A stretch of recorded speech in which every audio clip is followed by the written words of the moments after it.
Bugungi video darsimizda 37 topik 1 imtihoni tetkisini 1 dan 2 gacha tahlil qilamiz, ya'ni ikkitasini. Qolgan, ya'ni keyingi videolarda 3 va 4-sini ham tahlil qilamiz. Demak, sharti quyidagini eshitib, namuna bilan o'xshash savolga mos javobni toping. Namuna oldin ham o'qiganmiz mana. Kongburil heyo. O'qiysizmi, dars qilasizmi?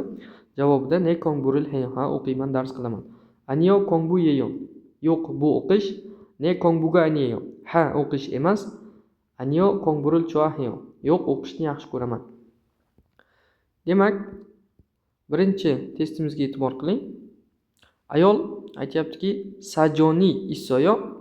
Sajon degani lug'at kitob. Lug'at kitob. Lug'at kitob bormi desa, ha bor desangiz bo'ladi yoki yo'q, lug'at kitob yo'q. Demak, birinchi javobimiz ne sajoni ma'nayo. Ha, lug'at kitob ko'p. Demak, ya'ni bor bo'lsa ko'p bo'ladi. Shunda bir to'g'ri bo'layapti. Ne sajoni opsoyo. Ha, lug'at yo'q. Xato. Aniyo sajoniyeyo. Yo'q, bu lug'at kitob. Aniyo sajoni choayo. Yo'q, lug'at kitob yaxshi deyilyapti. Shunda bizda to'g'ri javob 1 bo'ladi.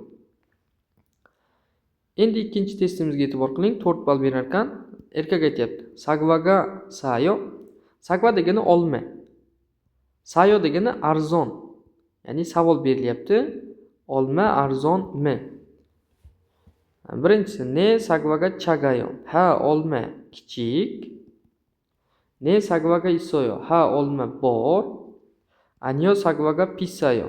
Yo'q, olma qimmat. Anyo sagvaga aniyo. Yo'q, bu olma emas deyilyapti. Shunda bizda to'g'ri javob 3 bo'lar ekan.